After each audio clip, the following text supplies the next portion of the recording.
guys, welcome to... Oh wow, I'm really close to the camera. Just gonna scooch back. Oh well, why not use that as an intro? Hey guys, welcome to Bastion Time! I should just delete that and start over, but I'm lazy, so I'm not gonna. Anyways, this is Nintendo news. Let's get to that news. Basically, I'm running out of time, so I'm a little over re-recording any bloopers, because as I'm recording this, I'm actually trying to get ready to go to Seattle, because tomorrow is the Defenders of the Triforce Zelda escape room thing, so I'm running out of time to get these videos recorded and edited and uploaded and all that stuff. So anyways, I digress. The point is, this is Nintendo news. Our first news story is gonna be about, oh yeah, it's the dock issue. So a lot of people have been complaining that when they remove, well actually not a lot of people, actually as far as I know, only one person has complained about this happening to them.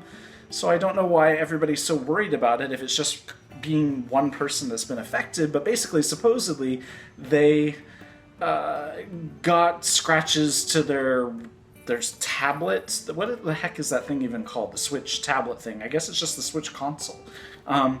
To the screen because supposedly from removing it and putting it into the dock. Well, I don't know about them, but I'm constantly taking my Switch on the go, and then when I get home, putting it back in the dock, and then removing it and taking it on the go.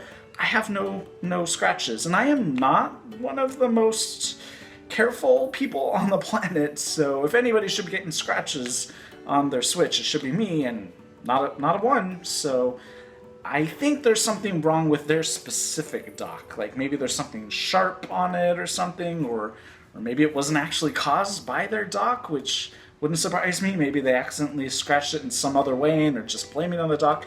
I don't know. The point is, it's not that big of a deal because supposedly it's only happening to one person. But if you are worried about this for some reason or other, or if maybe you accidentally destroyed your Switch dock or will in the future or something, do not worry, you can still play in TV mode. Apparently, all you have to do is connect the AC power supply, or not the AC power supply, is that right? I don't remember. You'll want to watch this video on your own. My brain is all frazzled right now, but supposedly just a USB-C connection adapter, not an adapter, an extension, solves this issue and lets you plug it into your TV somehow. I assume that it has to output to HDMI to the TV, and that the other end has to be the USB-C, which is a very strange, I've never heard of USB-C until the Switch. It has a very different end on it. It's like this oval-shaped thing that is brand new to me, but I really need to find a way to power this thing at work besides having to bring my power adapter to work every single day, which involves moving the entertainment stand out away from the wall and unplugging it from the power strip and then threading the cord through the little hole in the entertainment stand. It's a hassle. I don't want to do it anymore, so I'm going to try to figure out a different way to do this. But I digress. The point is, you can output to TV if you need to without using the Switch dock. But again, I doubt it's necessary for anybody, but if you want to watch the video, there's a link down there for you. So I don't really talk much about like my musical interests and whatnot, and back in the day, I did used to be quite a fan of Blink-182, and apparently one of the guys from Blink-182 is quite a fan of the Nintendo Switch. He got one for his birthday. This is Mark HOPPUS, not the crazier member, Tom DeLonge, can't remember how to pronounce his name, who's a bit, let's just be frank here, a bit nuts. So it's not him, it's the saner one.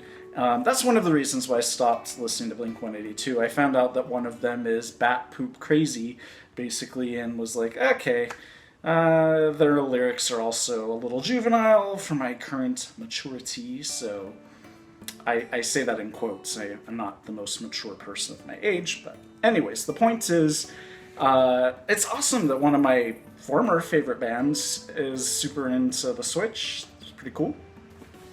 Our next story is delicious. It's about a video showing you how to make the Goron spice curry. Now, as I'm recording from Breath of the Wild, because, you know, you can make all these different meals, And so one person in particular has made it apparently his goal, is practically all his YouTube channel is about, is how to recreate these dishes in real life. And I'm quite a fan of curry. I love Indian food, and this particular one sounds awfully delicious. The thing is, I haven't yet gotten to the Gorons in Breath of the Wild. As I'm recording this, I haven't yet fully explored that area, so I don't know anything about the Goron spice curry just yet, but it sounds delicious, and I kind of consider myself a bit of a Goron, so it should be perfect for me. Indian food, Gorons. Wait, why doesn't it have rocks in it? Shouldn't a Goron dish have rocks? I want to eat rocks, but... Our next story is about a recipe from that same YouTube channel I was talking about. This is the Hylian Crepe. Now, I'm going to be totally honest and say I don't care for crepes, so I'm not going to be... Well, I don't know. I have had some crepes I like. I've even had savory crepes, if you can believe such a thing exists. A crepe is basically like another kind of pancake, but in my opinion, worse. But that's just me. But I digress. The point is, if you want to make the Hylian Crepe, you can. It looks tasty, so maybe I'll give it a shot. Maybe I'll make a Hylian pancake instead of a crepe. But basically, in case you care at all, and I'm sure you don't, but I'm just going to tell you anyway, I don't like crepes and I don't like French toast because they taste a little too eggy for me, and I'm not a fan of eggy tasting things. Pancakes don't taste eggy, but yeah, crepes not so much. I don't care for them, but I have had some crepes that don't taste so eggy, so maybe I'm just being judgmental. In any case, if you want to take a look at that recipe or the video about how to make them, there's a link down there for you. Our next story is mind-blowing. A man found a way to modify his Amazon Echo, which is this futuristic device that I don't have. I'm sure you know what it is, but you can look it up if you don't want to. But basically this device that you can talk to, it's kind of like Siri for your iPhone, but it's its own specific dedicated device. You can just say, "Hey Echo, what's the weather?" And the voice will say, "The weather is 72 degrees," or whatever. But in any case, a man found a way to modify his Amazon Echo to know the difference between different Zelda songs being played on an ocarina, and then provide information based on what he's programmed it to recognize that song as being associated with. So I assume if he plays Song of Storms, it will tell him about the weather or something, or if he plays like the Song of Time, it will probably tell him the time. That's pretty freaking awesome. I almost want to get an Echo and find out how to modify it just for this purpose, but I guess I could just look at apps on my phone to tell me the same info. But if you want to watch the video about how he did this and what the results are, there's a link down there for you. Our next story is about a Switch developer who says, "This is freaking awesome. For previous Nintendo consoles, I used to have to submit all kinds of different versions for different regions. Now I only have to submit one version." And basically, this is really exciting for developers because it was a turnoff to them to have to submit all these different versions before. Now that they only have to submit one version, a lot less work for them, a lot more motivation for them to submit their games to Nintendo. So that's awesome.